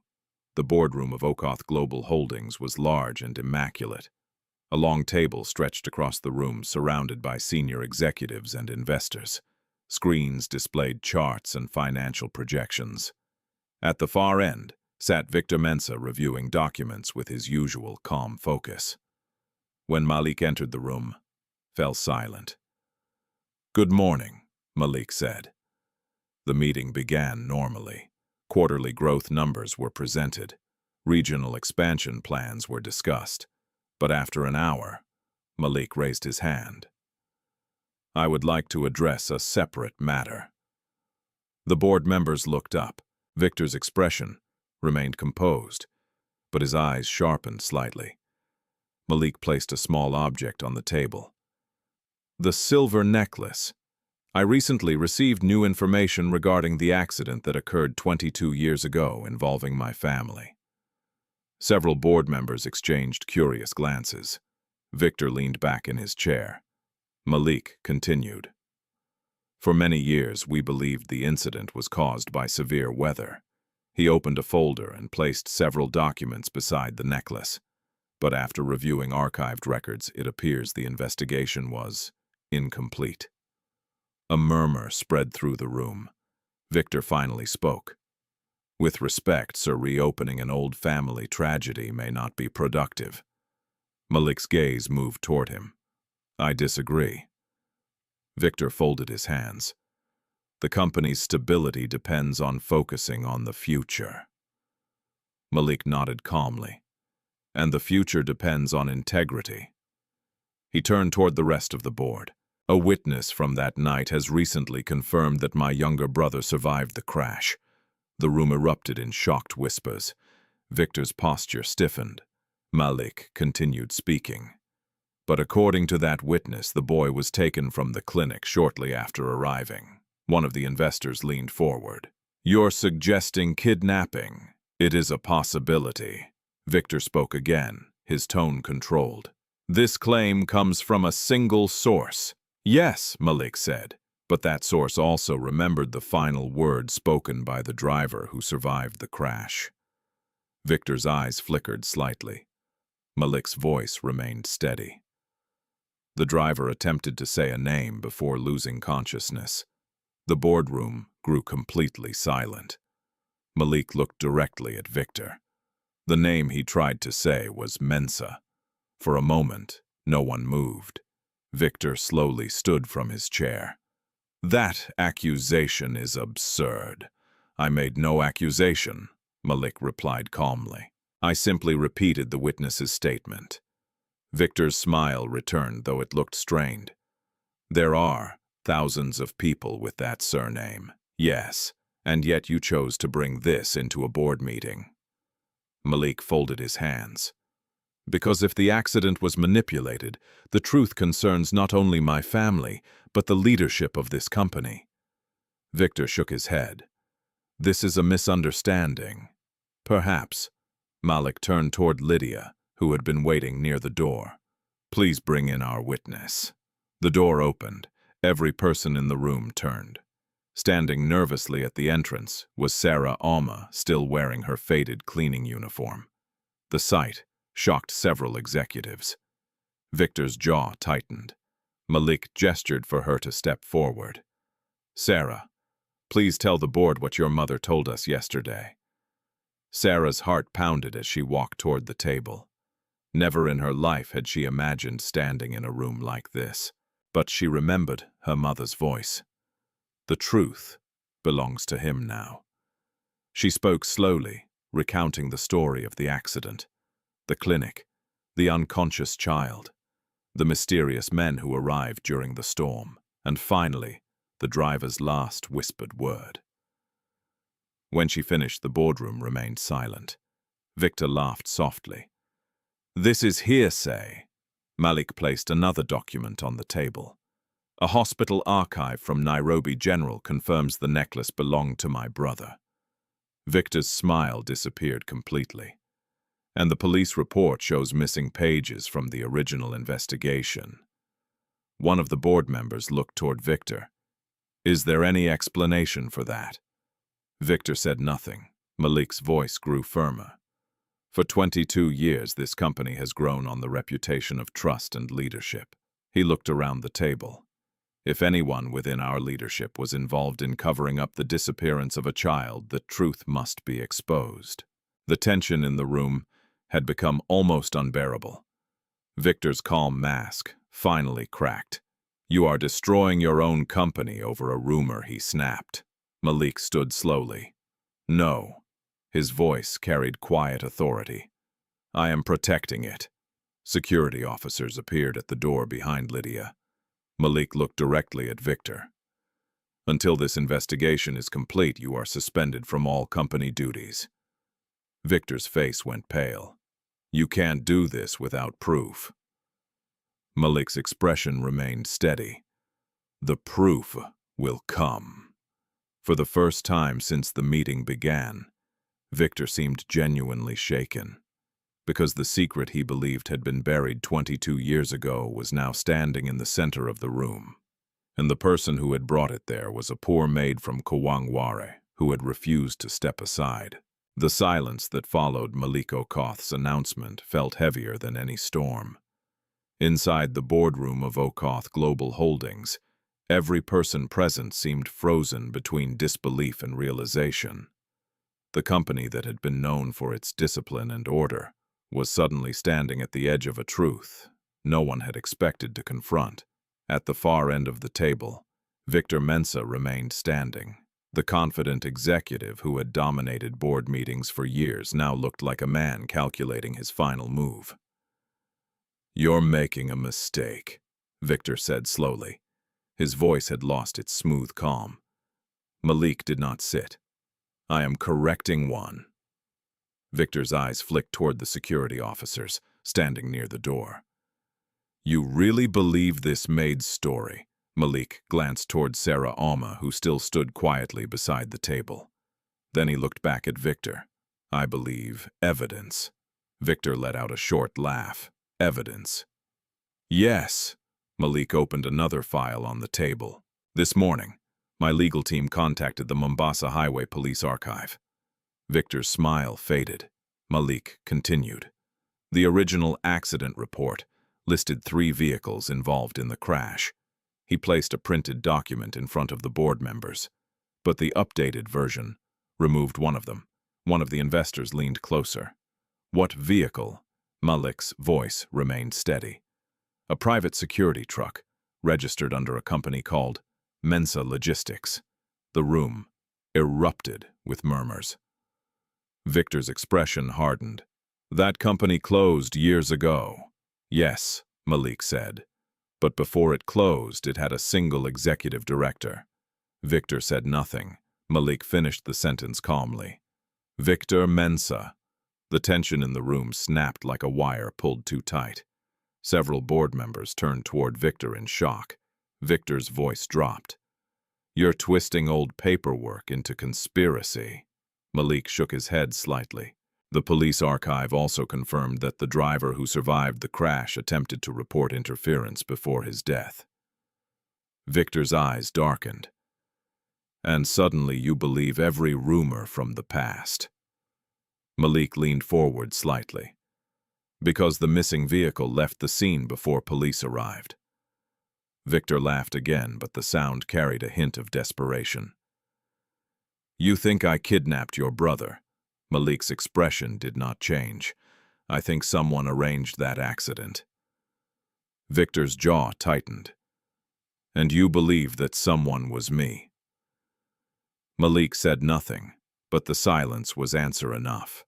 For several seconds the room remained perfectly still. Then Victor slowly reached into his jacket pocket. The security officers stepped forward immediately, but Victor raised both hands. "Relax," he said. He pulled out a small envelope and placed it on the table. "If you want the truth, perhaps you should read this." Malik opened the envelope carefully. Inside was an old photograph. The image showed a small boy standing near a harbor. A boy wearing a familiar silver necklace. Sarah's breath caught. "That's him," Malik whispered. "My brother." Victor's voice grew quieter. "You've been looking for him for 22 years. Malik's eyes lifted slowly. "Where is he?" Victor exhaled slowly. The accident was real, but it wasn't random. He looked around the room at the shocked board members.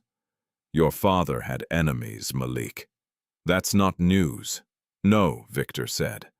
"But one of those enemies believed your father was about to destroy his business empire." Malik's eyes narrowed.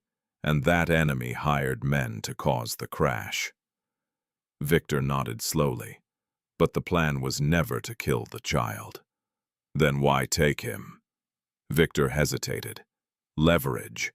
The word fell into the room like a stone. Malik's hands clenched. "You kidnapped a child to pressure my father." Victor's voice grew defensive. "It was supposed to last a few days. A negotiation, and then—" Victor looked down briefly.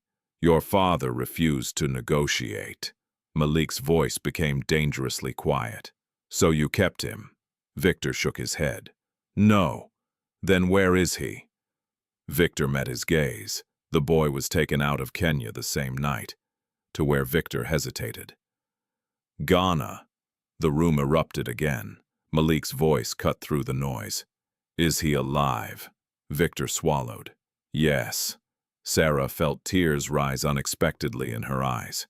For 22 years, Malik had believed his brother was dead. Now the truth was unfolding in front of everyone. Malik's voice was barely more than a whisper. "Where in Ghana?" Victor hesitated again. Before he could answer, one of the security officers stepped forward. "So the police have arrived." Victor's shoulders slumped slightly. Malik looked at him. "You'll finish this story with them." Victor said nothing as the officers moved closer. But before they led him away, he looked at Sarah. "You have no idea what you started." Sarah met his gaze quietly. "I only told the truth." Victor laughed softly. "And sometimes the truth changes everything." He was escorted from the room moments later. The boardroom slowly emptied. Executives left in stunned silence. Investors whispered urgently to one another. But Malik remained standing beside the table. Sarah hesitated before speaking. "Mr. Okoth." He looked at her. "You found him," she said gently. Malik nodded slowly. "Because you refused to stay silent." Sarah shook her head. My mother carried the truth, but you delivered it. Malik walked toward the window. The sun was beginning to set over Nairobi again. For the first time in 22 years, the mystery of his brother's disappearance had begun to unravel. And the person who had started that journey was not a detective, not a lawyer, not a powerful executive. It was a young maid who had dared to step into his path and demand that he look at the truth. Malik turned back toward her. Sarah, Auma, yes, you will not be returning to the cleaning staff. Sarah blinked in surprise. Am I being fired? Malik smiled faintly. No. He extended his hand. You are being promoted. To what Malik's eyes held quiet respect. To someone this company should have been listening to long ago.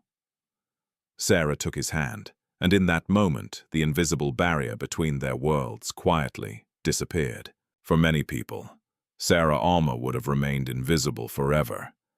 Just another cleaner in a towering building of wealth and power. But sometimes the most important truths in the world are carried by the people no one notices. For 22 years, a secret waited in silence. A missing child, a hidden crime, a lie buried beneath success and reputation. And the person who finally uncovered it was not powerful, rich, or famous. She was simply brave enough to speak. Stories like this remind us of something important. Kindness and courage do not depend on status. The voices we overlook today may hold the truths we need tomorrow. So, tell us in the comments, where are you watching from today? And what would you have done if you were in Sarah Auma's place? If this story moved, you don't forget to like, share, and subscribe so we can continue bringing you powerful human stories about justice, courage, and hope from across Africa and beyond. Because sometimes the smallest voices carry the greatest truths.